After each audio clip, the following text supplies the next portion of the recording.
सर्वेभ्यो नमो नमः। मेघदूतम कवि कालिदास के द्वारा रचित पूर्व मेघ को लेकर के हम पुनः आपके सामने उपस्थित हुए हैं।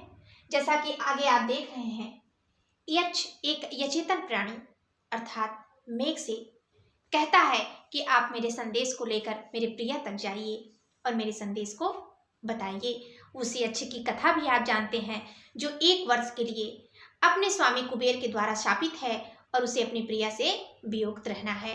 वो कहता है, उस मार्ग को बताते हुए वो जानता है कि अगर किसी व्यक्ति को अपना कोई कार्य आपको सौंपना है और अगर हम उसे मार्ग को, उसके गंतव्य स्थान को नहीं बताएंगे तो व्यक्ति शायद कार्य को संपूर्णता प्रदान नहीं कर पाएगा। इसलिए वो मार्ग के बारे में बताते हुए कहता है कि ऐसा नहीं है कि आप जाएंगे तो ऐसे ही सामान्य रूप से चले जाएंगे, नहीं, आपको मार्ग में अनेक मनोरंजक साधन मिलेंगे। और उन साधनों का वर्णन करते हुए वो यक्ष मेघ से कहता है कि हे मेघ, नीचे राख्यम। नीचे आख्यम, नीचे ये पर्वत का नाम है। क्या है ये? पर्वत अर्थात आख्यम अर्थात नाम। नीचे नामक पर्वत, गिरि का अर्थ होता है पर्वत। नीचे नाम के पर्वत पर अधिवसे है अर्थात तुम ठहर जाना, रुक जाना।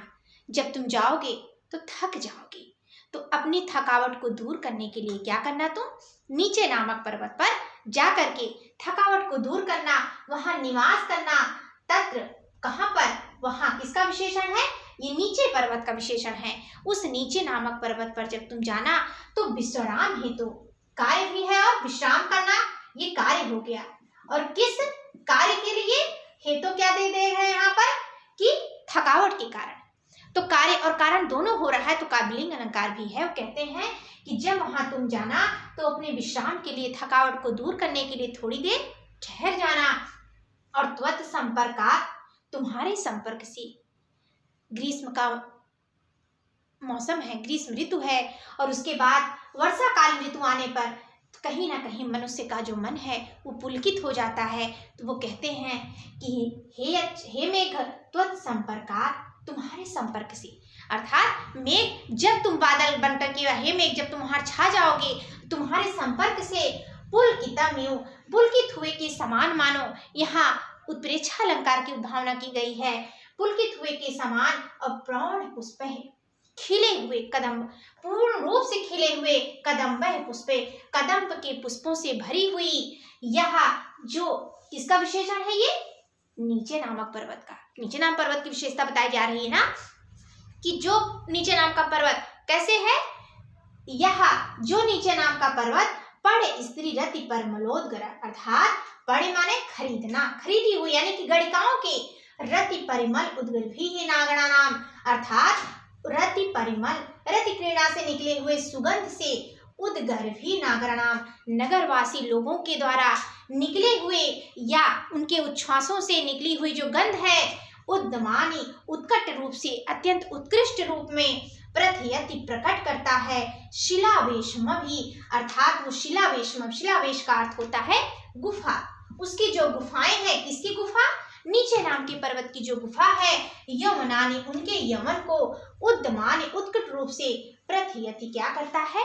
प्रथयत करता है अर्थात प्रकट करता है। वो कहते हैं, जो यक्ष है वो मेघ से कहता है कि हे मेघ, तुम क्या करना, आगे जब जाना तुम थक जाओगे तो नीचे नाम की ऐसी पर्वत पर तुम विश्राम करना, जिस पर्वत की विशेषता है कि उसकी जो गुफाएं हैं वो गणिकाओं के और नगरवासियों के मिलन से निकले हुए गंध से हमेशा सुवासित रहती हैं। वह गुफाएं उनके यौवन को प्रकट करता है, उनके प्रेम को परिभाषित करता है। तो कहते हैं कि तत्र, वहां पर, नीचे आख्यम, नीचे नाम के, मैंने विदिशा की बात हो रही है, विदिशा नगरी में नीचे नाम के पर्वत पर विश्राम हेतु तो अधिवसे, तुम क्या करना, विश्राम के लिए रुक जाना, विश्राम के लिए वहां पर अधिवसे ठहर जाना। और त्वत् संपर्कात्, उस नीचे पर्वत की और क्या विशेषता है कि वह तुम्हारे संपर्क से पुलकितमिव, मानो पुलकित हुए के समान, कदम्ब पूर्ण पुष्पे, अर्थात पूर्ण रूप से खिले हुए कदम्बों के वृक्षों वाला या पुष्पों वाला है।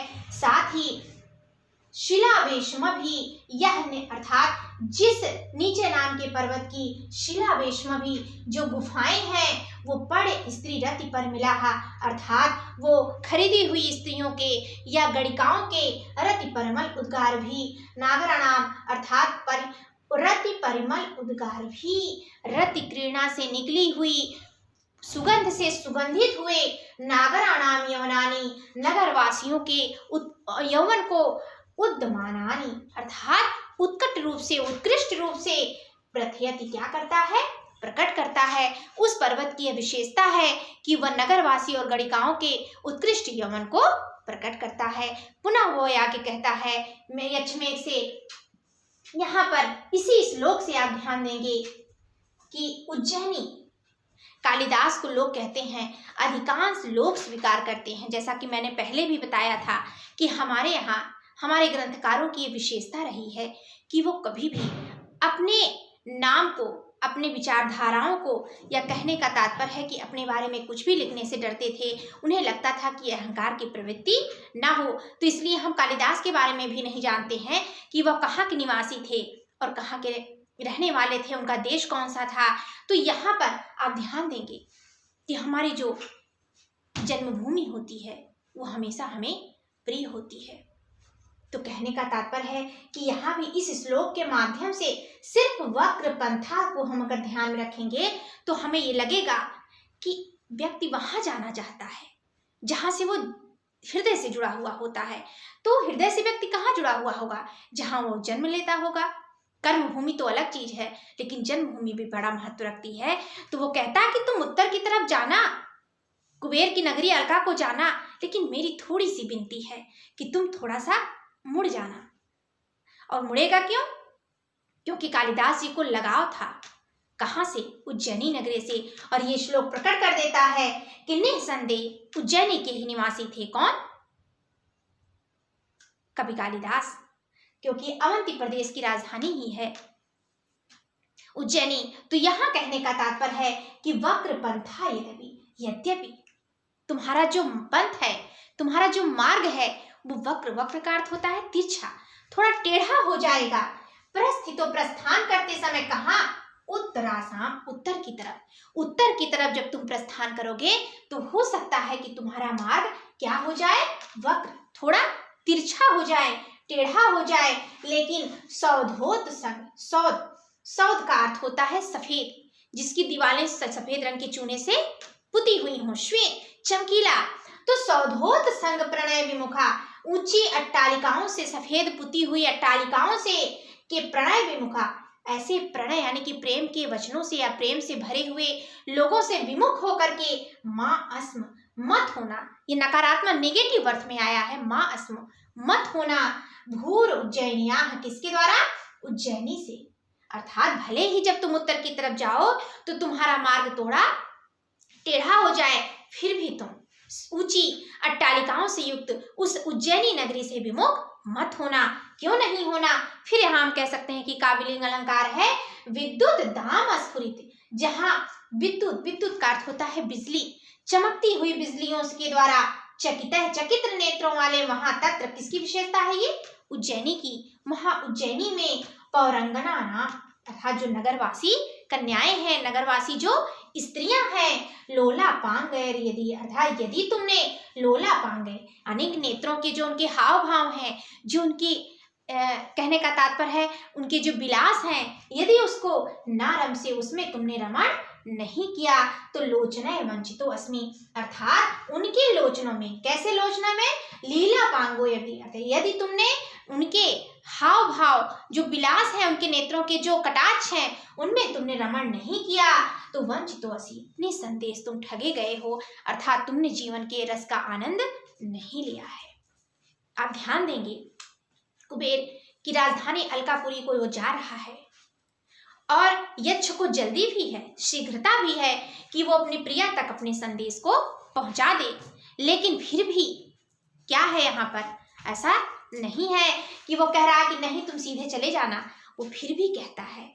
कवि कालिदास यक्ष के माध्यम से फिर भी कहलवाते हैं अपनी उज्जैनी नगरी के प्रति प्रेम को कि यद्यपि तुम्हारा मार्ग तिरछा हो जाएगा।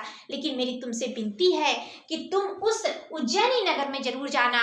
और जिस उज्जैनी नगर की क्या विशेषता है कि जिसकी जो अट्टालिकाएं हैं बड़ी ऊंची ऊंची और सफेद चूने से पुती हुई हैं, साथ ही साथ वहां बिजली बिजली के समान चमकती हुई नेत्रों वाली ऐसी ऐसी हाव भाव से युक्त अंगनाएं हैं, ललाएं हैं, जो जिनके नेत्रों में तुम्हें रमण करना चाहिए। अगर उनके नेत्रों में तुम रमण नहीं करते हो तो मेरा मानना है कि तुमने जीवन का आसार नहीं लिया है, तुमने जीवन का उपभोग नहीं किया है। तो पुनः हम ध्यान देंगे इस श्लोक के ऊपर। कालिदास जी कहते हैं कि यद्यपि भवता हे मेघ, भवता किसका विशेषण है? मेघ का। हे मेघ उत्तरासाम प्रस्थितो, अर्थात उत्तर दिशा की तरफ प्रस्थान करते हुए वक्रपंथा, आपका मार्ग क्या हो जाएगा? तिरछा हो जाएगा। लेकिन भू उज्जैनिया, उज्जैनी के सौधोत संग, सफेद चुने हुए पुते हुए अट्टालिकाओं वाली प्रणय विमुखो मास्म, अर्थात प्रणय से प्रेम से विमुख मत होना, क्योंकि तत्र उस उज्जैनी नगर की क्या विशेषता है कि विद्युत दाम स्फुरित, अर्थात चकिते, कहने का तात्पर्य है बिजली के समान चमकती हुई चकित लोचने नेत्रों में, कहाँ की? तत्र पौरांगनाना, उस नगरवासी की जो स्त्रियां हैं उनके लोचने ऐसे नेत्र, लीला लोलापांगैर, अर्थात लोलापांगे हाव भाव से युक्त नेत्रों में यदि तुमने नारम से रमण नहीं किया तो वंचितो असि, तुम क्या होगे? ठगे जाओगे। अर्थात तुमने अपने जीवन का आनंद नहीं लिया है, तुमने जीवन के सार को नहीं जाना है। आगे हम पुनः मिलते हैं। नमस्कार।